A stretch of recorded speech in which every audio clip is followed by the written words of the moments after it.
नमस्कार दोस्तों, आप सभी का हमारे चैनल में स्वागत है। आज की इस वीडियो में हम छत्तीसगढ़ शिक्षक भर्ती के लिए इतिहास का एक महत्वपूर्ण टॉपिक सिंधु घाटी सभ्यता के बारे में पढ़ेंगे और साथ ही इससे जुड़े जो भी विशेषताएं हैं उन सभी के बारे में जानेंगे। तो चलिए वीडियो स्टार्ट करते हैं। अगर वीडियो अच्छी लगे तो वीडियो को लाइक करें और छत्तीसगढ़ शिक्षक भर्ती से जुड़े ऐसे ही वीडियो के लिए चैनल को सब्सक्राइब करें। तो चलिए देखते हैं सिंधु घाटी सभ्यता। सिंधु घाटी सभ्यता भारत और विश्व की प्राचीनतम सभ्यताओं में से एक है। इस सभ्यता पर सर्वप्रथम प्रकाश सन 1826 में चार्ल्स मेसन के द्वारा डाला गया था। उसके बाद सन 1853 ईस्वी में अलेक्जेंडर कनिंघम, जो कि भारतीय पुरातत्व सर्वेक्षण के पिता थे, उनके द्वारा हड़प्पा का सर्वे कराया गया। सिंधु घाटी सभ्यता का नामकरण जॉन मार्शल के द्वारा किया गया था। यह सभ्यता सिंधु घाटी क्षेत्र में फैली हुई है। सिंधु नदी के आसपास के क्षेत्रों में फैले होने के कारण इसको सिंधु घाटी सभ्यता कहा जाता है। इस सभ्यता के अंतर्गत सबसे पहले हड़प्पा नामक स्थल को खोजा गया था। यह स्थल पंजाब, हरियाणा, गुजरात, राजस्थान, पश्चिमी उत्तर प्रदेश, बलूचिस्तान, सिंध, इन सभी क्षेत्रों में फैला है। चलिए इसका विस्तार देखते हैं कि इसका विस्तार उत्तर दक्षिण में किस प्रकार था। उत्तर दिशा में यह मांडा चिनाब नदी कश्मीर से लेकर दक्षिण में दैमाबाद प्रवरा नदी महाराष्ट्र तक फैला हुआ था, जबकि यह पूर्व में आलमगीरपुर उत्तर प्रदेश से लेकर पश्चिम में तास्क नदी सूत कोंगेडोर बलूचिस्तान तक फैला हुआ था। यह सभ्यता लगभग 13 लाख वर्ग किलोमीटर क्षेत्र में फैला था और यह विश्व की सबसे बड़ी सभ्यताओं में से एक है। यह मूल रूप से भारत, पाकिस्तान और अफगानिस्तान में फैली हुई है। इस सभ्यता को कांस्ययुगीन सभ्यता के नाम से भी जाना जाता है। अगला हम सिंधु घाटी सभ्यता का एक स्थल हड़प्पा के बारे में देखते हैं। हड़प्पा की खोज सन 1921 में दयाराम साहनी के द्वारा की गई थी और यह सभ्यता रावी नदी के तट पर स्थित है और यह पंजाब प्रांत, जो कि वर्तमान में पाकिस्तान में स्थित है, उस क्षेत्र में है।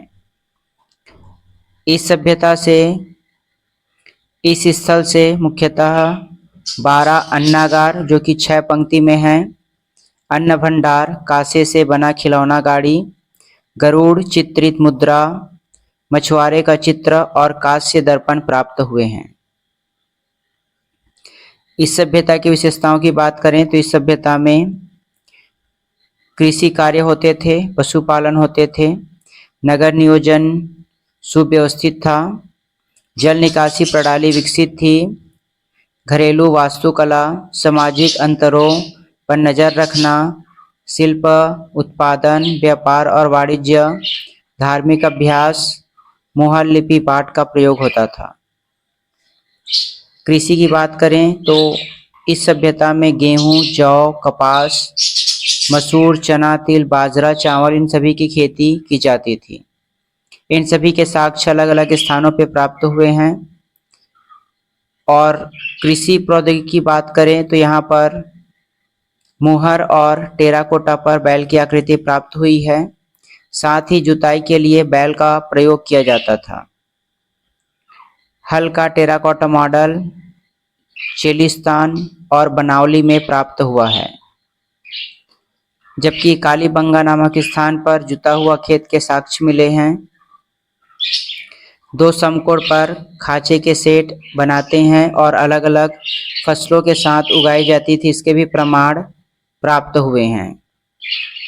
कृषि व्यवस्था में गेहूं, ज्वार, मटर, सरसों आदि के साक्ष्य मिले हैं, जबकि कालीबंगा में खेत जोतने का हल मिला है।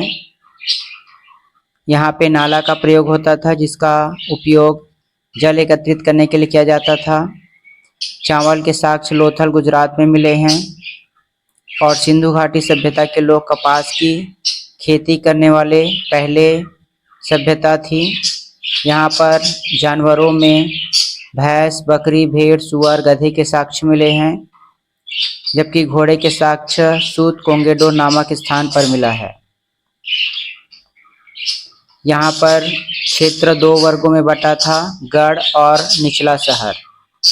गढ़ में ऊंचे चबूतरे बनाया गया था जो कि आकार में अपेक्षाकृत छोटा था, जबकि निचला शहर के निचले हिस्से में था और नगर का यह भाग गढ़ से कहीं अधिक बड़ा था। इसका प्रयोग आवास के लिए किया जाता था। चन्हुदड़ों में गढ़ नहीं पाए गए हैं। धौलावीरा एक ऐसा स्थल है जहां पर यह 3 भागों में विभाजित था, गढ़, मिडल मॉडल और निचला शहर। यहाँ पर मिले विशाल स्नानागार जो कि मोहनजोदड़ो में प्राप्त हुए हैं और यह गढ़ में स्थित होता था जो कि पक्की ईंटों से बने थे और यह आयताकार आकृति का था। इसमें मोर्टार और जिप्सम का प्रयोग किया जाता था ताकि उसे जलरोधी बनाया जा सके। विशाल अन्नागार यह भी मोहनजोदड़ो में प्राप्त हुआ है और यहाँ पे अन्न की कोठरी भी कहा जाता है। यहाँ पर 12 अन्नागार पाए गए हैं जो कि 6-6 की संख्या में 2 पंक्तियों में हैं। यहाँ का दूसरा स्थल था मोहनजोदड़ो जो कि सन 1922 में रखालदास बनर्जी के द्वारा खोजा गया था और यह सिंधु नदी के किनारे बसा था। यहाँ पर भी अनेक प्रकार की चीज़ें मिली हैं जैसे विशाल अन्नागार और स्नानागार, दाढ़ी वाला पुरुष, मृतकों का टीला, कांस्य निर्मित महिला की एक मूर्ति, एक श्रृंगी, पशुओं वाली मुद्रा और पशुपतिशील। आगे के इस वीडियो में हम इन 2 स्थलों के बारे में जानते हैं। आगे के वीडियो में हम शेष सभी सिंधु घाटी सभ्यता के स्थल को जानेंगे। वीडियो अच्छी लगे तो वीडियो को लाइक करें और ऐसे वीडियो के लिए हमारे चैनल को सब्सक्राइब करें। इसके अलावा हमारे मोबाइल एप्लीकेशन पर आप छत्तीसगढ़ शिक्षक भर्ती के लिए फ्री टेस्ट दिला सकते हो। हमारे एप्लीकेशन की लिंक नीचे डिस्क्रिप्शन में दी गई है, वहां पर जाकर आप डाउनलोड कर सकते हो और निःशुल्क टेस्ट दिला सकते हो। तो मिलते हैं अगले वीडियो में।